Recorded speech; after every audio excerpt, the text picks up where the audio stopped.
Hello, everyone's Forest Focus as January transfer talk hots up and Nottingham Forest fans dream and worry about who we might sign. There's also ongoing debate about the manager, judging by the questions submitted for today's Q&A, as we answer your questions in the company of, first of all, Pete Blackburn. Morning, Pete. How are you doing? Yeah, I'm good, thanks. Dream and worry is such a good phrase for being a Forest fan and a football fan, I guess. Love that. It is in January, certainly. All the summer. Actually, dream and worry probably applies all the time, so there you go. Matt Davies-Adams, how are you doing? Yeah, good, thank you. Nice to be back. Good to have you with us. Paul Morley, how are you doing? Very good, thank you. Yeah, good. Looking forward to bringing a bit of positivity today, I think. Where are you? You're not at home, are you? I'm not home. No, not today. No, I'm in my London office today. So you've got corporate Morley today. I thought I'd show off with a bit of you in the background. I know Temps has done it a couple of times from Trent Bridge, so I thought I'd try and rival his background. It's very good. I'll need you to turn it slightly to the side to not flex as much so we can see you. But you've got your flexing. Get close to that. There you go. Well done. Right, like I say, we'll answer your questions shortly. Just a quick transfer blast, and then we'll come back to some of the questions around strikers and things like that. But the Athletic today reporting that Mehdi Taremi is the player that we are most keen on the shortlist. So of 4 strikers. Check out the podcast where I said I didn't want to sign him unless we were absolutely desperate, and we'll see if we do. Also on that list, Youssef El Nasiri has been linked to the move to Saudi Arabia, but it sounds like Forest are still interested. And another fresh link is Marcus Tavernier in the Athletic as well. David Ornstein reporting that we have an interest in him, although Bournemouth would be reluctant to sell after losing Antoine Semenyo to Man City. So feels like a bit of a non-starter to me. I checked his contract. His contract is still 2029. So good player, but we'd have to pay a lot for him. And there is some talk of Douglas Luiz being recalled by Juventus, and there is a Douglas Luiz question. So we'll get to that, and there's a strikers question as well. So we'll kind of circle back as we go along. The first batch of questions, though, are on the manager, which we discussed yesterday with Temps and Gary, if you haven't seen that. And we'll get these chaps' thoughts on it, starting with this question from Raf. At what stage would you say 100% that manager accountability for team performance and player management falls on Dyche, Wone and Stone, and no longer any part on Ange and Nuno? Paul, do you want to kick us off? Yeah, can do. Yeah, I think it's a really difficult question to answer because how do you quantify the impact of having the disruption that they had before Dyche came along? I mean, I've been relatively, I wouldn't say positive, but been, I guess, trying to present perhaps an alternative view in recent weeks on Twitter or certain recent days on X, just about actually, is it really that bad under Dyche? And is a lot of the sort of way in which we're judging stuff, people's sort of preconceived ideas about what we're going to get, and therefore you sort of see what you want to see. I'll go through some numbers in a minute, but I think from a point of view of when it becomes his responsibility, I think it's now it is his responsibility. I'm not for one second suggesting that he's devoid of criticism, but I think you just got to remember when it comes to this whole management group, like Sean Dyche was not the person who created the mess that meant after 8 games into the season,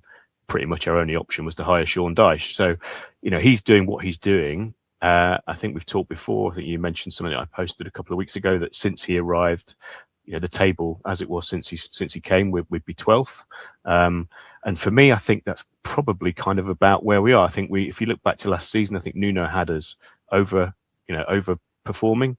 We obviously had Ange for a very short period where we underperformed. And I think Dyche has probably got this squad, results-wise at least, I'm sure we'll come on to performances, but results-wise, probably about where we are in terms of where the squad is at compared to the rest of the league. And I mentioned some stats. If you think about, there's been a lot of talk over the last 5 or 6 games about performances and how we're going in the wrong direction and stuff. And I'll just read you out a list of 13 teams in the Premier League and how many games they've won in the last 6 games.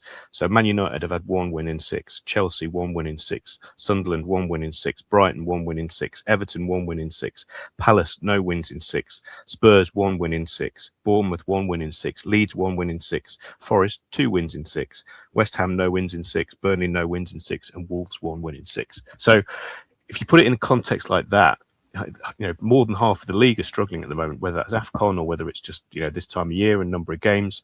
But we're certainly by no means one of the worst teams in the league at the moment. Like I said, since he's come in with 12th, I think that's about where we are. And I think that we can start putting responsibility on him and his team for performances, but all with that caveat that we're the only team in the league that's on the third manager, and that's from the players' point of view. It's a lot of disruption. We've talked about it already. So let's judge him on what we see, but also have that caveat that it's been far from an ideal situation that he's walked into. I'll go on to the next question because it's all around Dyche. So basically, effectively, let the chaps have their say while they answer the questions accordingly. Matt, question from channel member Gray0141. Thanks for being a member. What would Dyche need to achieve this season to be here next season? Which kind of lends you to comment on what he's done this season and what you would like to see him do if he's to be retained. I mean, other than winning the Europa League and finishing higher than 17th, I'm not sure that there's much that he can do, purely because I think it was almost an act of desperation from the owner to appoint him. And last time I was on, I said it was a sort of sign of humility from Evangelos Marinakis, which is not a quality that he is generally known for, I don't think. So I think if he can start to get a tune out of some of the new signings in a way that he hasn't yet, or if he can put together a run of wins in the Premier League that would show that there's some room for progress next season, then maybe that would do it. The other thing might be just the paucity of viable candidates who'd want to come to Forest and replace him.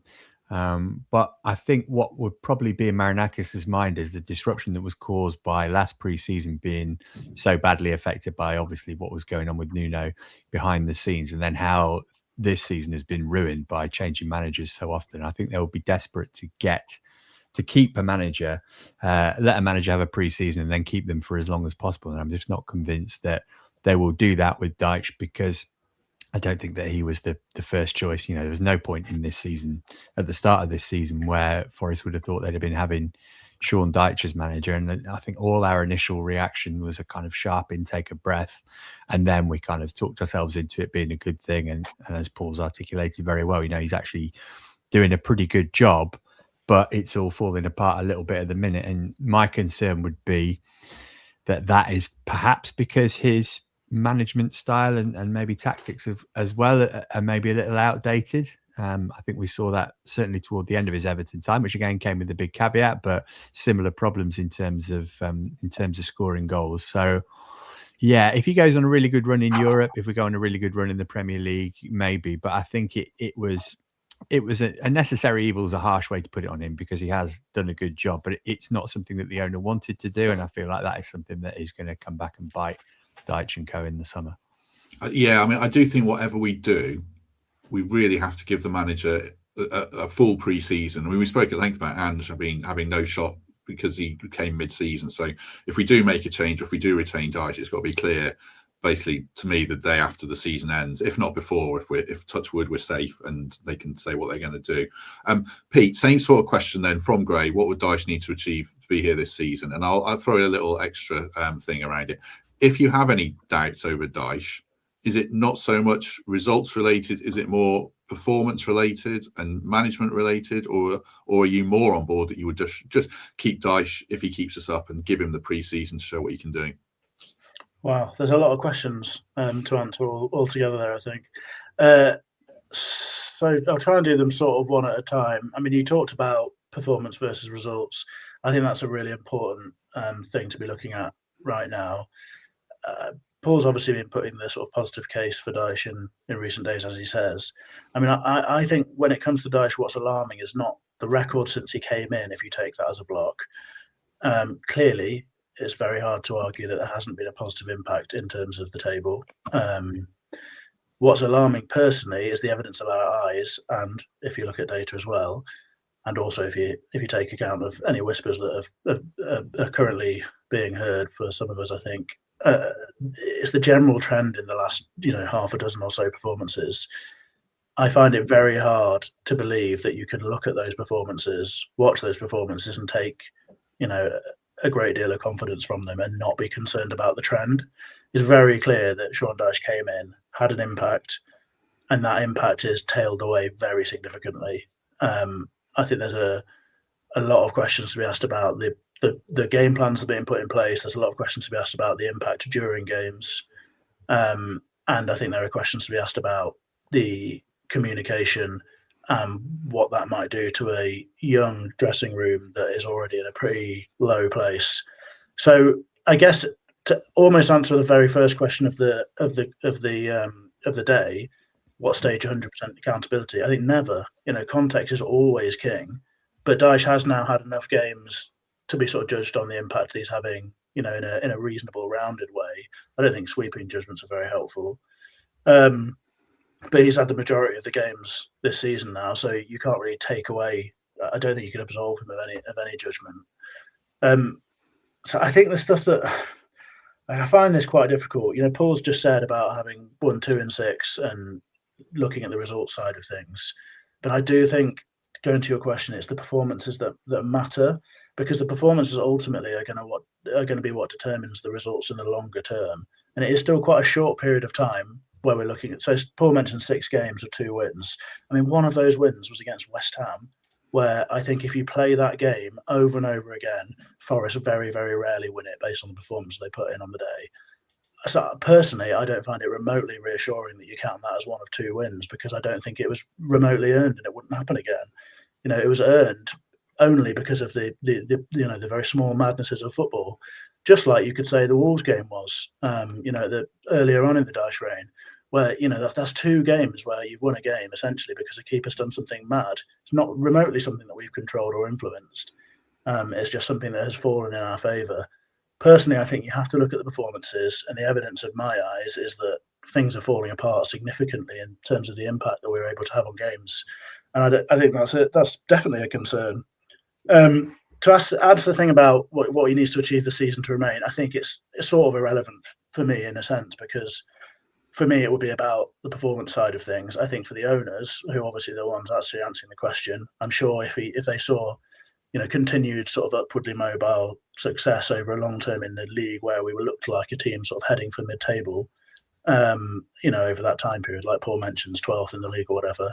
If that keeps notching up slightly, between now and the end of the season, I think they'd be pretty happy if you combine that with a Europa League final or whatever.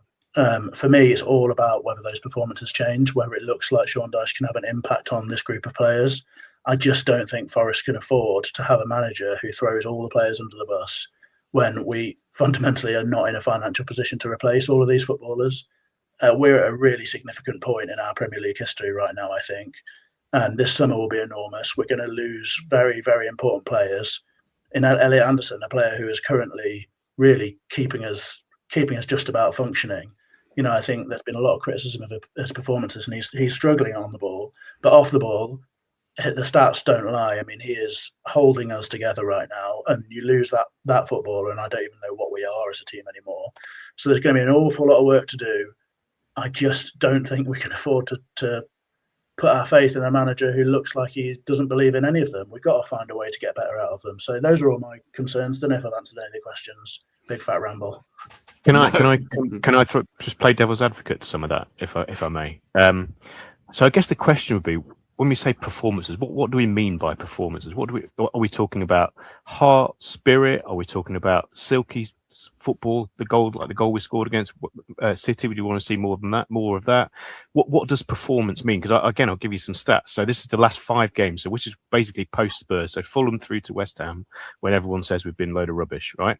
So in those 5 games, 2 of which have been against City and Villa, the two of the top 3 form teams in the league. We've had more shots on target in those 5 games than the opponents combined. We've had 20 to 16. We've had more forward passes than our opponents in those games. We've had less backward passes.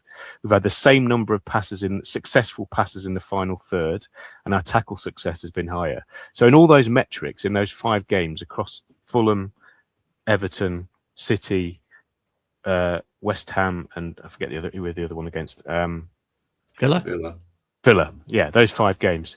We've statistically pretty much matched our opponents, right, in all those facets. So again, I come back to the point. I think when it comes to performance and that word, I honestly think there's a lot of people are preconditioned to thinking, right, Dyche is going to be this way. We're going to so what you see is being led by your preconceptions of what Dyche is and what Dyche brings. I think to a degree. So ultimately. Again, come back to the point. If we'd have been on 0 points when he arrived, yeah, we'd still be out the bottom 3 now. He's good enough in 2.5 months, 3 months, whatever it is, to get us from, even if we'd had 0 points, we'd be out the bottom 3 by now. So in a context of the job that he was given, he's absolutely doing what he needed to do. And again, I go back to, if we'd have been offered being 7 points clear at this stage and having 10 points from 4 games in the Europa League, the day that he walked through the door, every single one of us would have absolutely snapped your hand off. Right, so I don't think there's any argument about that. I'm not saying that he should be here next season. I think there's a whole load of things, a whole load of questions to be answered. But I do think in the performance, which is such a difficult thing to define, what is a performance? I don't think we've been as bad as certain people are suggesting. I think Can I just I was going address to go to a break in a sec, but go on. Well, no, I think we'll just do this for an hour. Don't worry about it. Well, we could do. That's the problem. We've got a lot of questions to get. We'll have to record another one after. Just a couple of quick things. I mean, firstly, I did totally accept in my original comments that the record over the 12 games or whatever it is clearly been, you know, a positive and has improved our position in the league table. On the performance thing, I mean, Paul's just mentioned a load of stats that, without context, I don't think mean anything. I mean, I'm not convinced that you know, forward passes necessarily means a positive. You know, that I think you can handpick as many stats as you want and say they correlate to performance, but I don't really see how that's true. I mean, a lot of shots on target or shots in general, I think anyone with eyes has seen us have a lot of shots and have very few quality shots. I mean, Igor Jesus has an enormous amount of shots, but how many of them are not just getting blocked at source or, you know, not remotely threatening?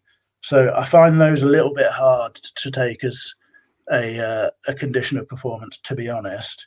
I mean, you could say the same about the Everton game. 500,000 crosses into the box or whatever. Are we saying that's a positive? Because it didn't look like a positive to me. It looked like a horrendous lack of a game plan and just a number that doesn't, you know, ultimately doesn't mean anything apart from the quality is poor. So that's all I'll say about that. On the preconditioned outcome bias stuff, obviously Paul's right about that. Everyone has their own preconditioned stuff, that we all have outcome bias, and all we can really do is try and see past that. And I think it's worth saying that, I mean, I can't speak for anyone else who has concerns or whatever, but certainly in my case, the immediate impact of Dyche was very, very welcome, and I was incredibly positive about it, because what we seem to see is a sort of freeing of the players from what went before. The concern I have, as I've sort of said already, is that that's all gone now from what I'm watching on the football pitch. Aside from the Man City game, where I thought we actually were, you know, really quite impressive, to be honest, it doesn't look like any of those positive impacts are still there to me. And that's the concern, is that the longer that a manager's in place at a football club, even over a relatively short, in fact, maybe more so over this short period of time, feels pretty worrying that we're getting worse and worse to my eye. I'd say that's where I am with it.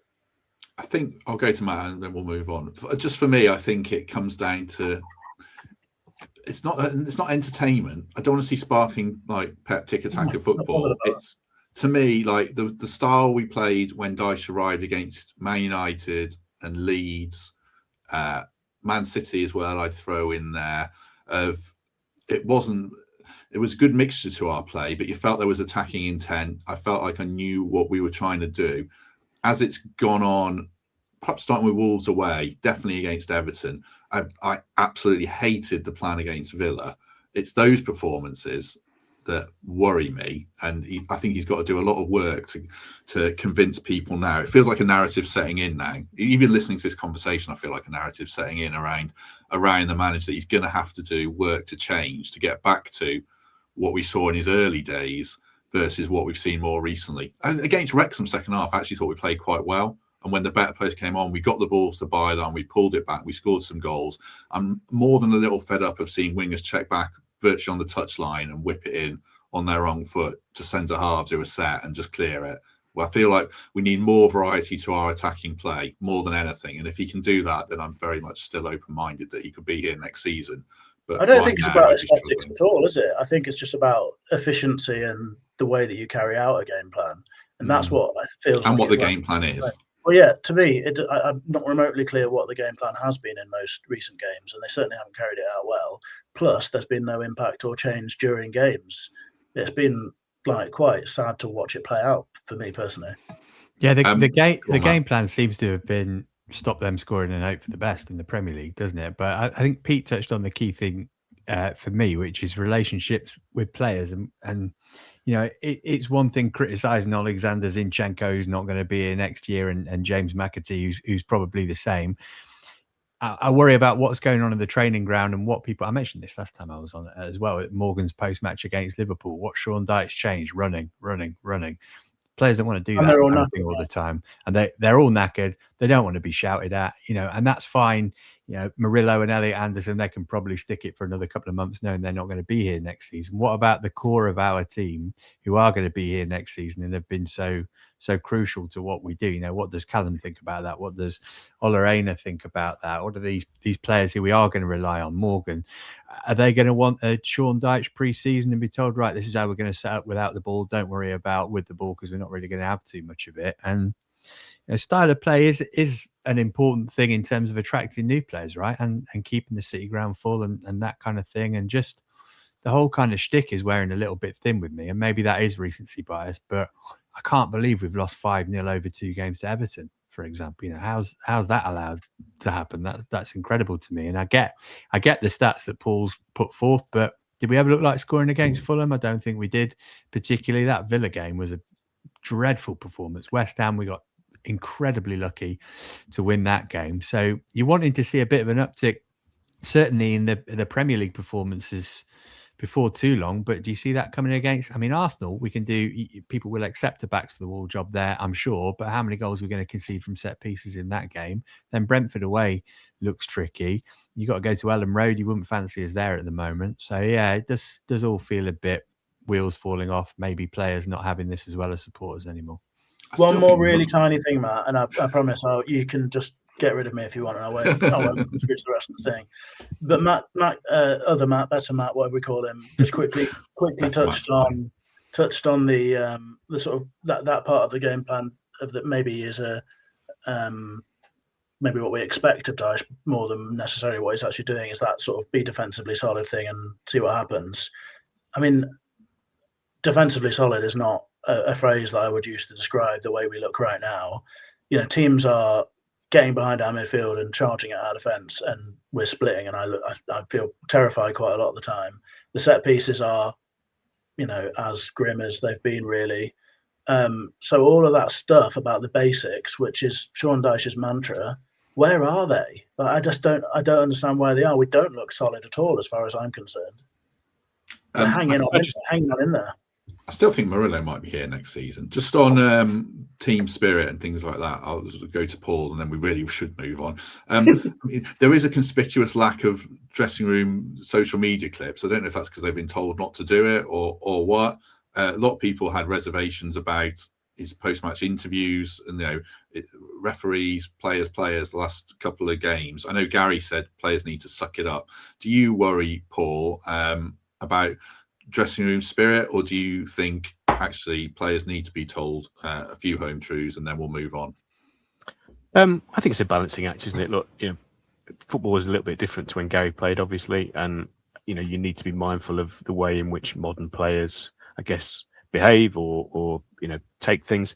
I didn't have a problem with what he said after Wrexham in terms of the first half. It was poor. He said what we all saw. So.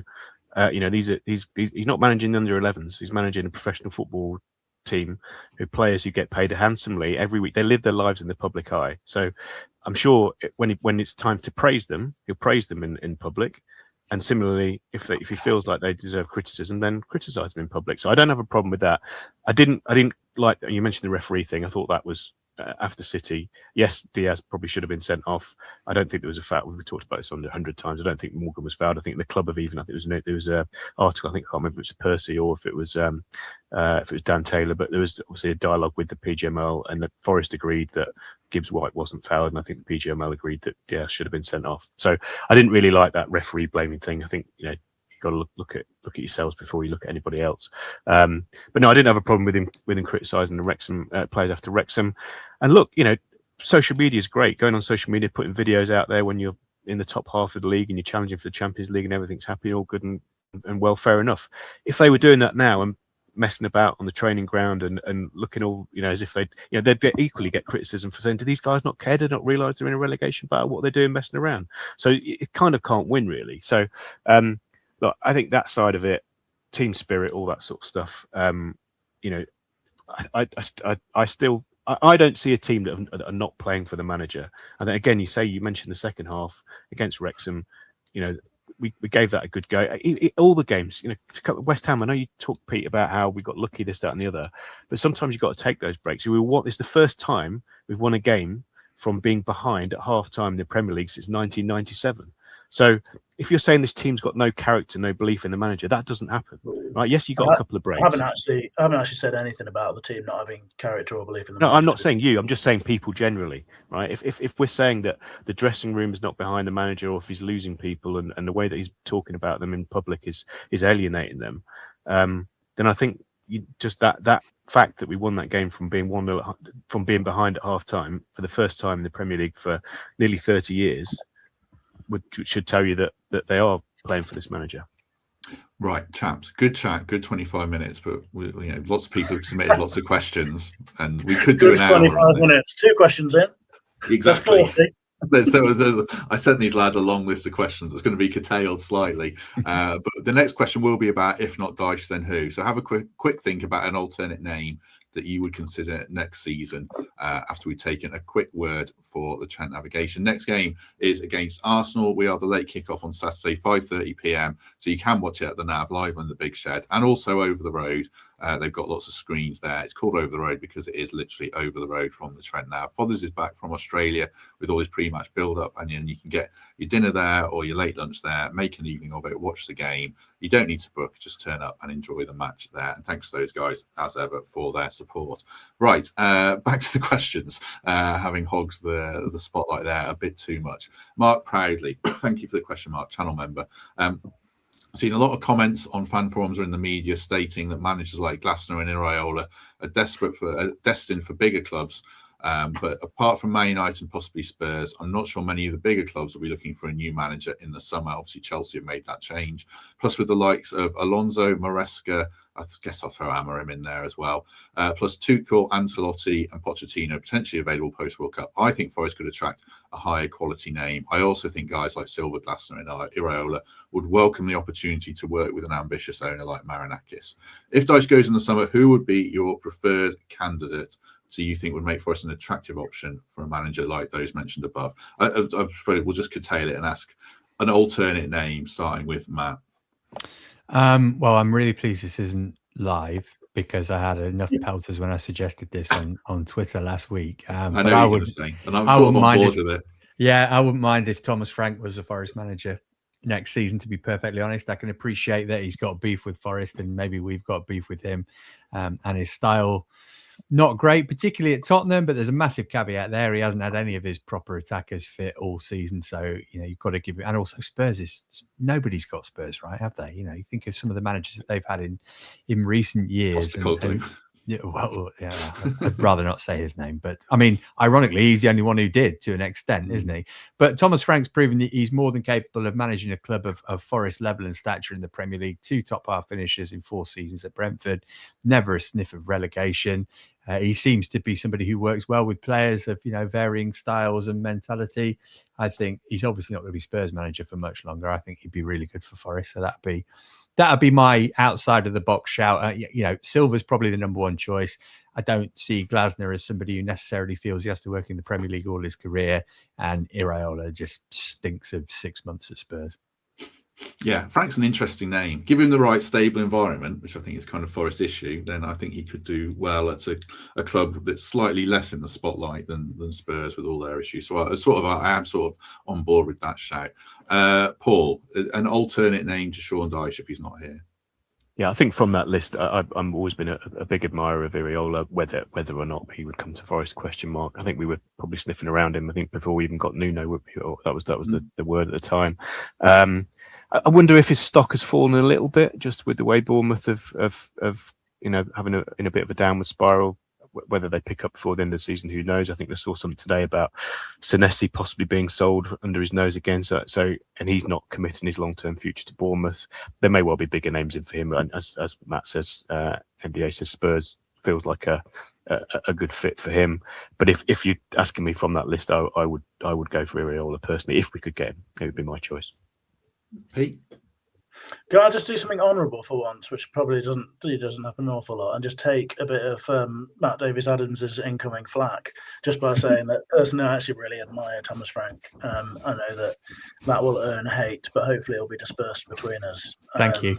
However, I wouldn't give him the job here, partly because I just think the Brentford environment and the Forest environment couldn't be any more different, and I'd be very wary of taking someone who's been a success in a unbelievably stable sort of long-term project and put it into what is quite a sort of short-term type of thing here.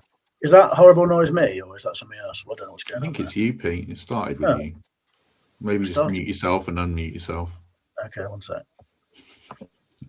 I should probably edit that out. Yeah, I think it is you, Pete. You can. Is it back? No. The quirks of broadcasting. There you go. Right. Oh, I haven't answered the question. I don't want Thomas Frank. Oh, sorry. I thought that was your I thought you did want Thomas Frank, but no. I want to go wild and have a totally different identity and a totally different philosophy, and I want us to try something German school next. So I'd be like looking at Hoeneß, Marco Rosa, maybe Danny Röhl, who seems to be proving his Sheffield Wednesday credentials again at Rangers. So one of those guys, I think. That's a good shout. Danny Röhl, I could get on board with that. Yeah, interesting. Who was it who suggested? There was a pundit. This wasn't for us, but someone suggested Russell Martin for West Ham, and I can't remember who for next season. And I thought Russell Martin's agent, was it? I'm very happy to back Russell Martin to West Ham. Yeah, they said they should get rid of Nuno, get Russell Martin, and prepare for the Championship because fans would like the football. So, well, here's one. Would you have Nuno back? No. If Edu was not in the building. No, too much water under the bridge, I think, for me. Yeah, I wouldn't, on the basis that I'd just be worried that those wounds will be too deep between both him and Marinakis, even without Edu. I think they're both quite sort of proud, stubborn men, aren't they? And I suspect that it all come looming back at some point. I think he needs a break. He looks like he needs a break. It's absolutely frazzled to me. He might get one pretty soon. Yeah. That's a really underrated point, though, that whole break thing. Because I did think that one of the real problems with the whole Ange thing, obviously there are many issues. It's just we got a bloke who was just clearly still in the sort of thick of the trauma that he'd been through, and it wasn't any of the sort of good bits of Ange Postecoglou that some of us had seen before and whatever. I just think you've got to steer away from that. So someone mentioned on the pod the other day about hiring Ruben Amorim, and I just give these guys the chance to go away and think about what's gone right and what's gone wrong and sort of fix themselves before you jump in. He looks like he's loving life with his 10 million quid. He hasn't got to go to Manchester United every day anymore. I know. Would you have Nuno back then, Paul, if you were floating? No. I was just playing devil's advocate. I don't think so. I think for all the reasons you just said, I don't think it would work. But it's just obviously, again, it's likely that he's probably going to be free in the summer, or if not before, and he might well be someone who has had a break come the summer. So, yeah, just thought it was worth throwing out there. I think there's lots. We're trying to get through the questions. I won't ask everyone to answer every question. We'll rotate a bit, and some of them we'll all jump in anyway on each one. Probably. One word answers only. Sarah Milson. I feel some of our poor form has been due to not having Sangare. Do you think having him back will stabilise the midfield, give Anderson Gibbs-White the opportunity to play in areas that can really impact the game? I mean, if Dyche is going to be here next season, Matt, then Sangare releasing Anderson, getting Gibbs-White going again, it could be a factor or not. Yeah, I mean, you just have to look at the results without him. His last game was Spurs. I don't think we've played well for 90 minutes since then, right? So it's got to be a factor. I mean, it obviously depends what kind of shape he comes back in from AFCON, but yeah, you can't say it hasn't been anything other than a significant factor in how we've been of late, which is a weird thing to say given where we've been with him for most of his Forest career. But you're never a better player than when you're not in the team, right? So I think we need to be realistic about how much him coming back is going to change things. But hopefully, yeah, it will have a positive effect, if only to relieve some of the burden on Anderson as much as anything else. I think so, and hopefully so. Hopefully, over the long term, Arsenal's very tough, obviously, but long term leads sort of nicely into the next question for Paul. And I might no, Pete's answered this one already as well. So this is just for Paul. Karank83, channel member, thank you very much. Would the club be correct to avoid the Douglas Luiz buy clause? I think there is some reporting that Juventus are going to recall him anyway. Paul, should we definitely not buy him or not?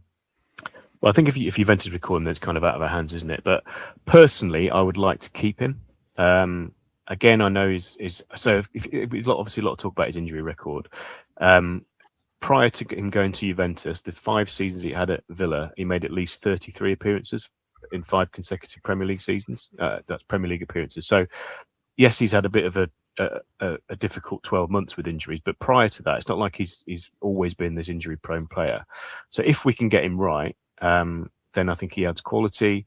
I think for the rest of this season, even if I think I've said this before a number of weeks ago when he was out injured, but even if we just wrap him in cotton wool and are able to keep him for the Europa League games, and he can be our main sort of central midfield pivot in that competition, then I think it's worth keeping him, because I think that he could be the extra sort of quality that enables us to go far in that competition. So personally, I'd like to keep him.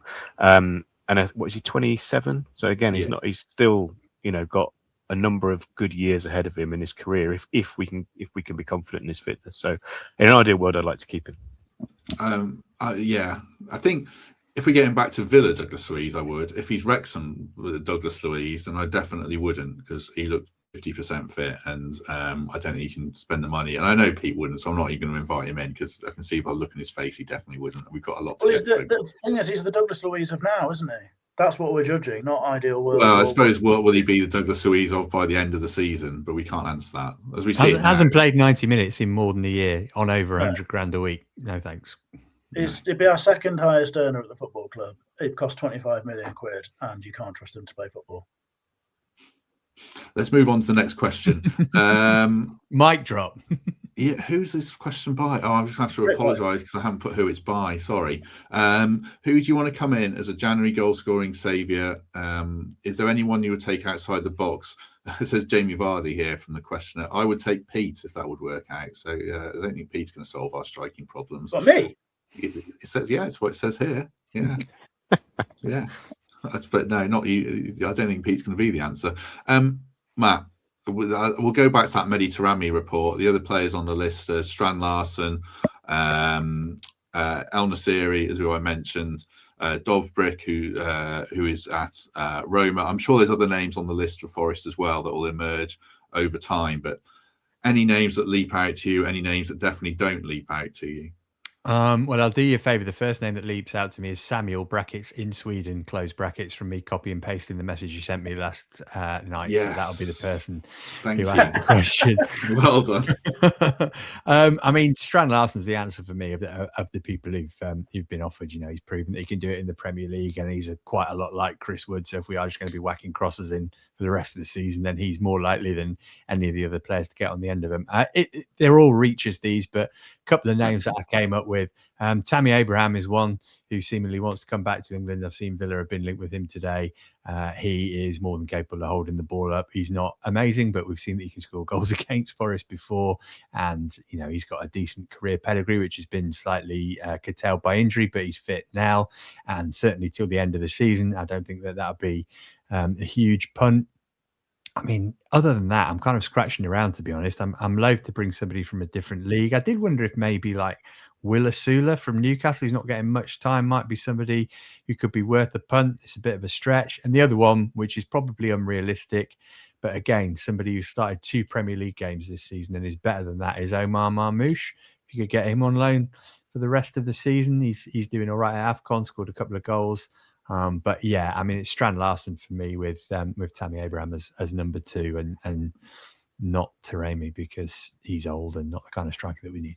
Yeah, it's the profile of striker, isn't it? I think ideally you want someone with a bit of Premier League experience, but I think that's really difficult. But Taremi, when you read about him, he's a player who can play number 10, drop into pockets, doesn't feel like a target man. So I'd be really, really wary about that signing. From again, you caveat of not seen him play, but you read about him, you look at his age, and he's doing well in the Greek league, but that's a heavy tariff on that, with all due respect to those guys. But that's where Tammy Abraham is good, right? Because he is proven Premier League experience. He's got a pre-existing relationship with Callum, definitely, and Lorena, which could prove fruitful. I don't think he's on massive money because he's been playing in Italy for a couple of years and he's on loan at Besiktas. He scored a few goals for them.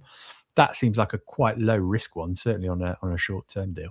Yeah, we have been linked with him. There's a few Premier League clubs at the bottom end of the table, and West Ham was one who've already signed 2 strikers, and we were mentioned as well. But Villa seem like their favourites, I guess, to be back up to Ollie Watkins because they are a bit short, and then they'll sell Marlon. So yeah, Tammy Abraham does appeal for me. Paul, any names that leap out to you? I think Abraham is it definitely appeals to me. Just in the same spirit that we talked about Douglas Luiz, I would throw back. And again, I don't want to keep starting arguments on this pod today, but the Strand Larsen of now has scored 1 Premier League goal this season, and we asked, someone suggested we should shell out 35-40 million quid on him for a short-term fix. I think it has significant elements of risk to it if he doesn't hit the ground running. So I would be a little bit more reserved on Strand Larsen, but I take the point that he's obviously Premier League ready and comes in from playing the last 12, 18 months in the Premier League. So I get that, but it just feels like a lot of money for someone who's in rancid form, other than a hat-trick against Shrewsbury, which Pete possibly could have got a hat-trick against Shrewsbury. So, it's my hometown club. I know. Apologies. So yeah, look, in January, no one's going to be a perfect signing, are they? I mean, you think back, Chris Wood.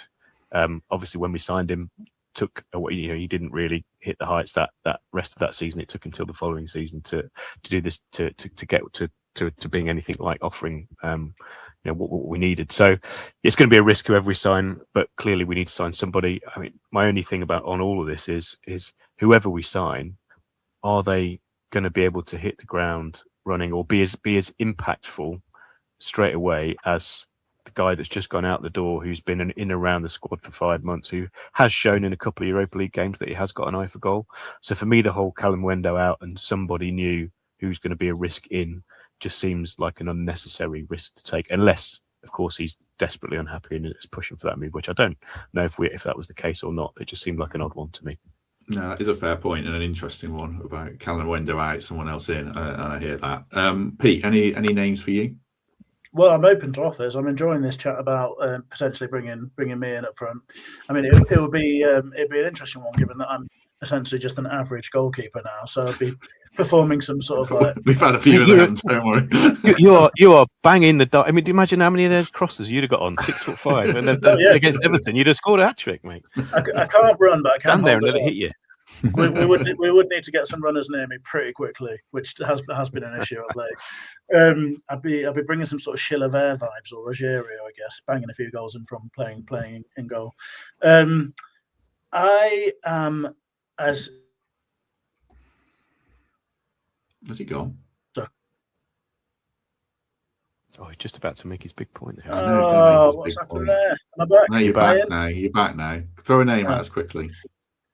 I'm a romantic sucker, and I'd be if Strand Larsen's not a goer and there's not the money to spend right now, I'd be a sucker for bringing Keenan Davis back, because he looks like he's putting runs of games together, and he would add the sort of physicality we want, but he can also carry the ball.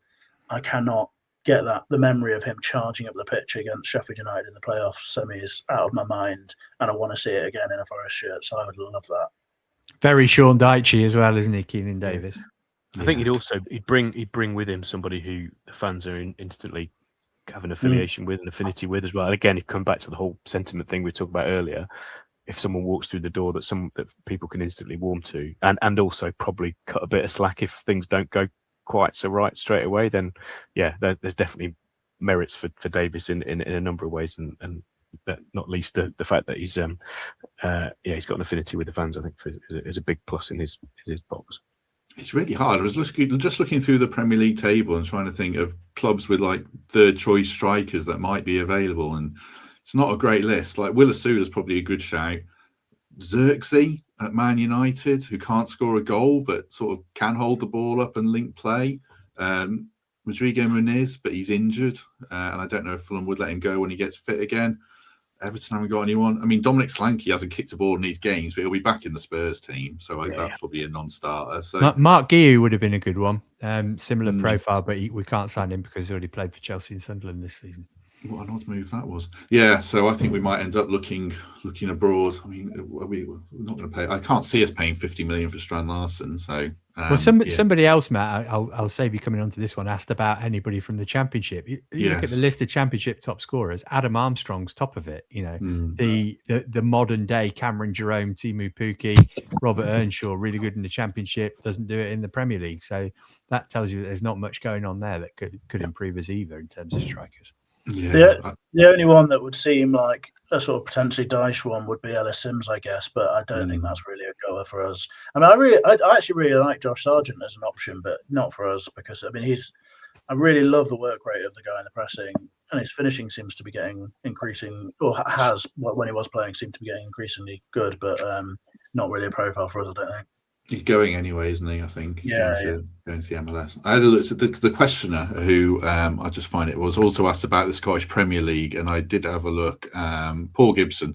No one's got more than 10 goals in the Scottish Premier League this season, and I think Yusuf, is it Chamiti, who's at Rangers, who probably is a talent, but he's got 4 goals in 16 games in Scotland. You're not going to sign him for the Premier League, so.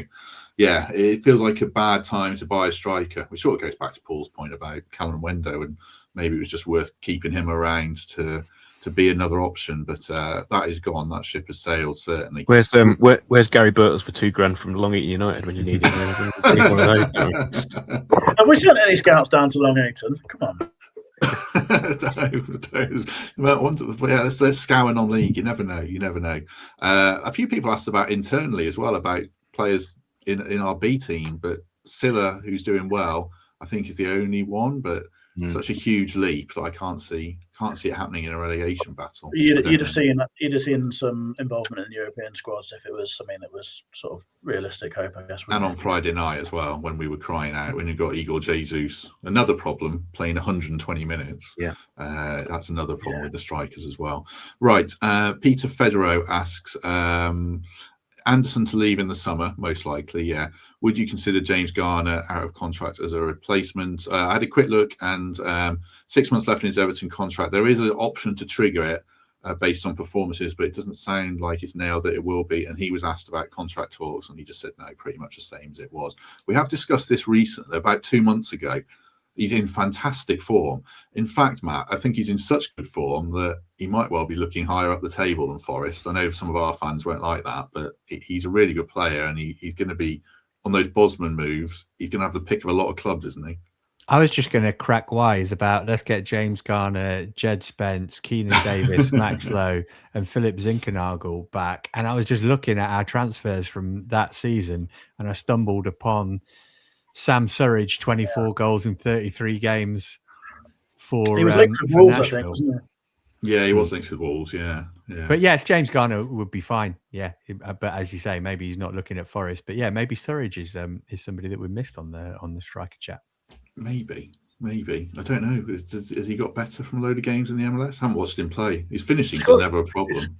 He scored some really good goals. Again, I just don't think he's not really a Dyche sort, I don't think. I mean, he's a penalty box striker with great finishing, but I don't think he's going to be someone who's just going to be constantly aiming balls at. Keenan would be a better fit for that, I think. Anyone got any names for Anderson replacements if we assume he goes? I know we've said it has to be 2 players, but any names that leap off the page? It's got to be 2. There's loads. I mean, I've spoken about this loads and loads of times, so probably best for the other lads too. If anyone's got any names. I was just going to say, I mean, you've already talked about Garner. Just to answer that question, yes, I would absolutely take him back. In terms of others, I mean, he's such a difficult player to replace, isn't he? I mean, and I think, again, that comes back to that whole expectation thing and this season and the players that we've signed. And we kind of got spoilt last season with the impact that Anderson and Milenkovic both had, and kind of people like, expecting that the guys that we signed this season are going to come in and do a similar thing. And, realistically, that's probably not, was never going to be the case. So, again, whoever comes in to replace Elliot Anderson, if it's 1 player or 2 players, they're going to have a really difficult job on hands to make the impact straight away that he did. So, really, really difficult. But I guess, which is why I think you point back to Ghana as somebody who knows the club, who the fans know. Again, that whole affiliation thing will help people settle, will help players settle, and again help give them a slightly favourable ride, I guess, initially if they're not quite hitting the heights that Anderson did straight away. So that's why Ghana obviously there is another former Forest player loan signing that I think would actually be really good for us now, but I can't see it happening. Is Andre Santos at Chelsea? But I think he's going to get a lot of game time. Yeah. I think we missed the boat there now, haven't we? Yeah, he doesn't want to come back to Forest. I'm fairly sure of that. But yeah, he's going to feature quite a lot under Rossini. like Lavia. No, Lavia will be one of the best midfielders in the Premier League, but he's not fit, and he's not proven the ability to ever stay fit. He's been at Chelsea for 2 years. He's not played 90 minutes yet, and every time he comes back, he gets injured again. It's a really, really tragic's too strong a word, but it's a really, really sad thing because he's an excellent footballer, and you just fear that his career is just going to be totally wrecked by the fact that he can't stay fit. But yeah, if we could get him, great. And he could stay fit, but neither of those two things are a possibility, I don't think. When we sell Anderson, I mean, it feels sort of inevitable. I think, we sometimes talk about like perception being important in football and the way we talk about things. I think it might be quite important that we talk about the rebuilding of the Forest midfield rather than replacing Anderson, because it's just not. You can't replace Elliot Anderson, possibly not even with two. We're going to have to do things differently and recruit very well again, but it'll be a rebuild rather than a simple replacement. Yeah, I think so. Right, there is one question to go before I let the chaps go. Apologies to some of the people who submitted questions because I haven't got through them all, but that Dyche chat at the top was really interesting. Right, thanks very much to Vesta Blinds. If you're looking for made-to-measure shutters or blinds in the East Midlands, click the link in the description. It's vestablinds.com anyway, or email info@vestablinds.com to learn more about what they can do for you. Thanks very much to those guys for their support. Run by a Forest fan, as always, so do check them out. Right, last question before we go. It's always a slightly more frivolous one. Will be on the Discord channel. Do check that out if you're a member. Apropos of nothing and ignoring the League One wilderness years because that's too easy, what has been your least enjoyable season watching Forest? And I'll throw in your most enjoyable as well. I don't know if anyone's had time to prep for this. I'm going to go to Max. I think he's the most likely one to have done it. Yeah, I mean, the League One wilderness years are the answer, right? And sliding out of the Championship. But I've gone for 98-99. Personally, it was my first season as a season ticket holder. It was £369 at a time when I was earning £2.22 an hour stacking shelves in Bingham Co-op. So it was very, very expensive. Won the first home game of the season against Coventry. Didn't win another one in the league at the City Ground until May, at which point we'd already been relegated. Out of the FA Cup in the third round at home to Portsmouth. Lost 8-1 against Manchester United. Big Ron sitting in the Arsenal dugout in his first game. Selling Kevin Campbell and Colin Cooper. Buying Carlton Palmer in January. Not great.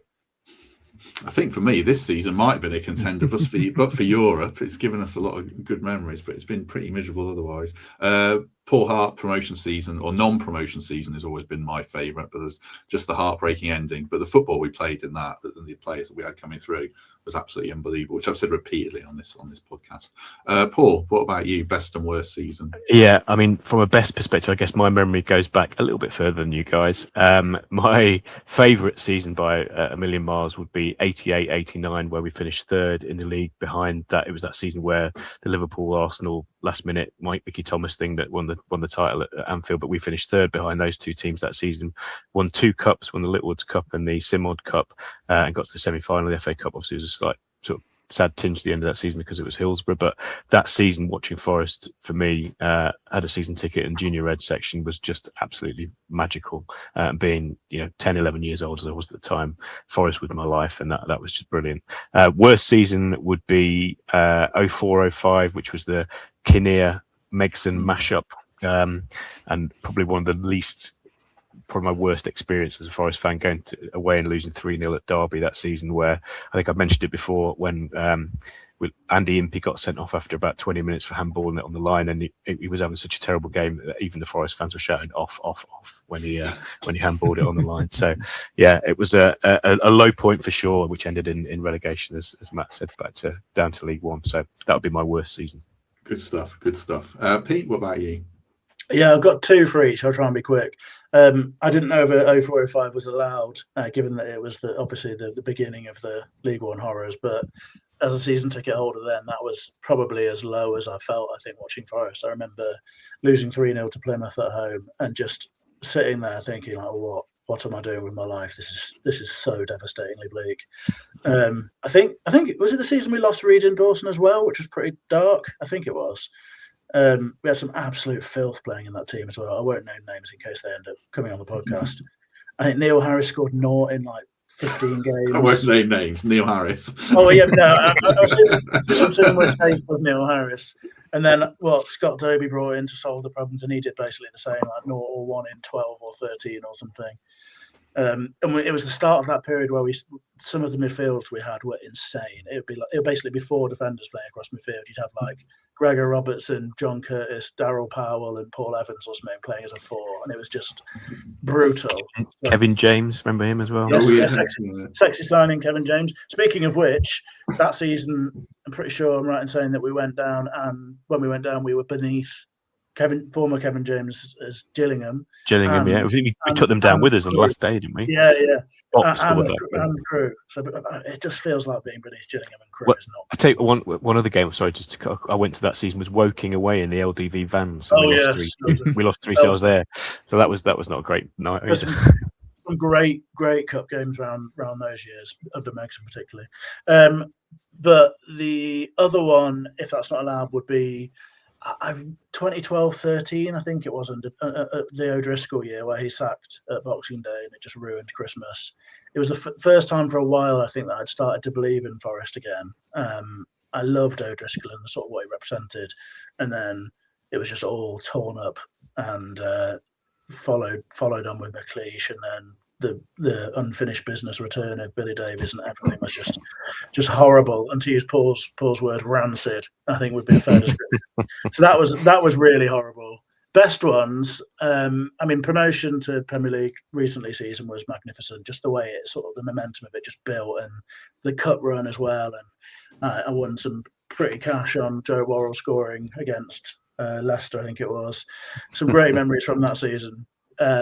But the other one for me, the sort of sentimental one, would be 97-98, because it was the first season that I really have good memories of, like proper memories of Forest, and it was Van Hooijdonk, my sort of first Forest like sort of personal icon, with those long legs and the early predators and every free kick feeling like a penalty, and it was just magnificent.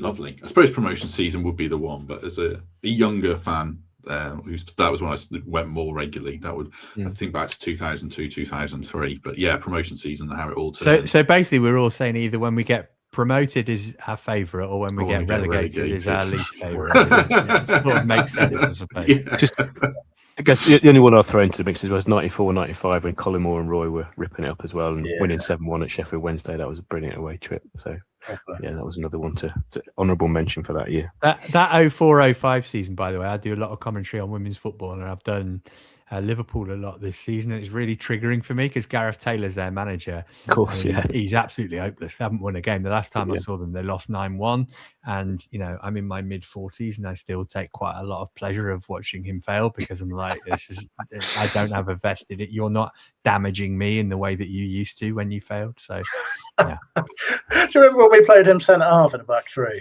I mean, what is going on?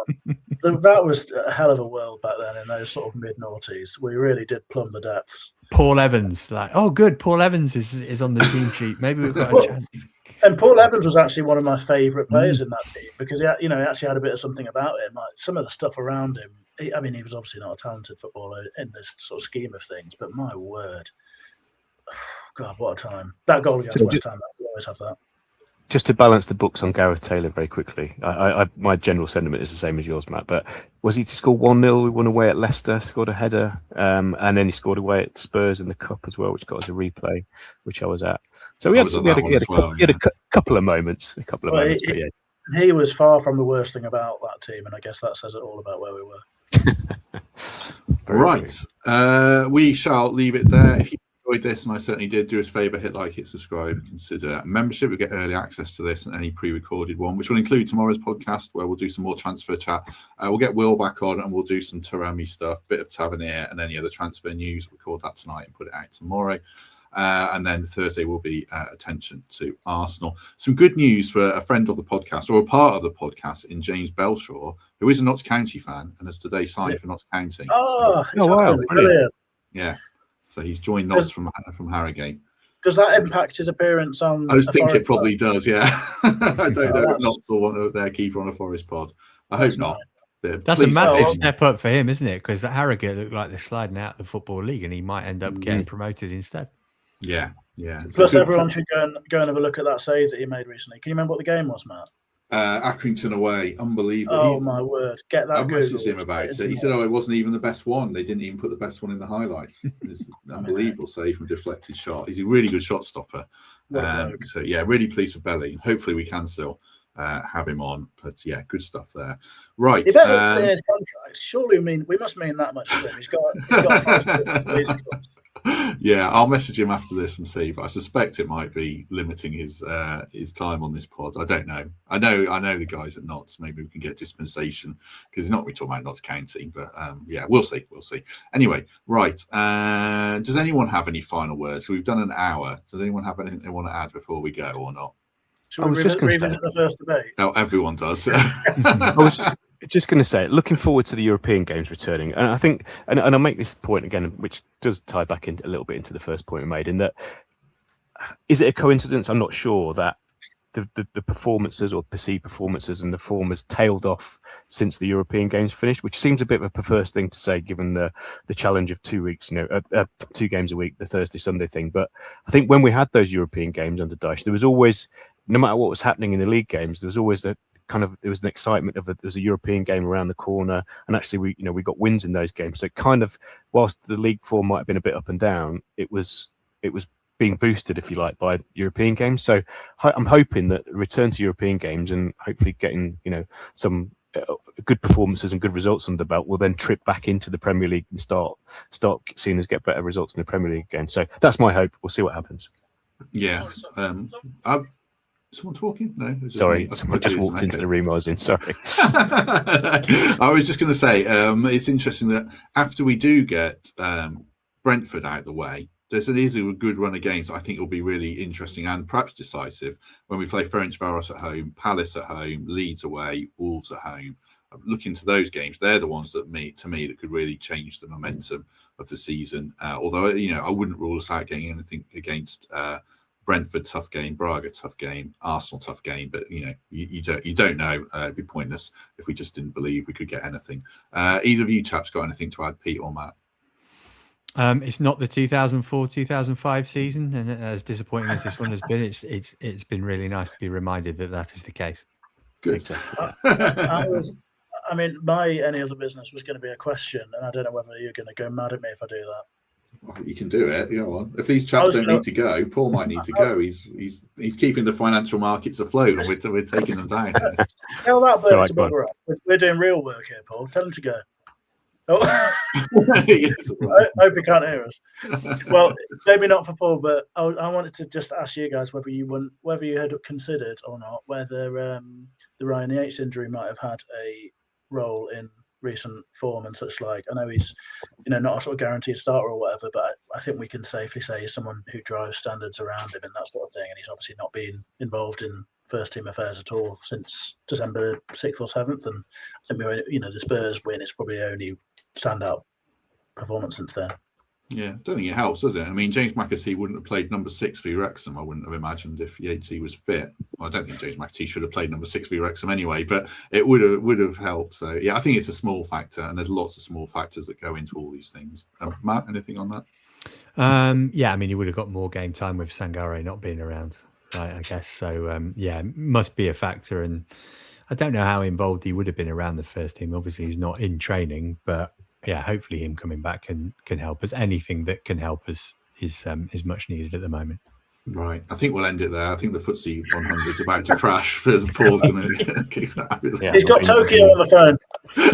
Right. We'll leave it out as we speak. Thanks to those chaps. Really appreciate that. Really enjoyed it. Do hit like before you go. And if we don't see you tomorrow, we shall see you soon.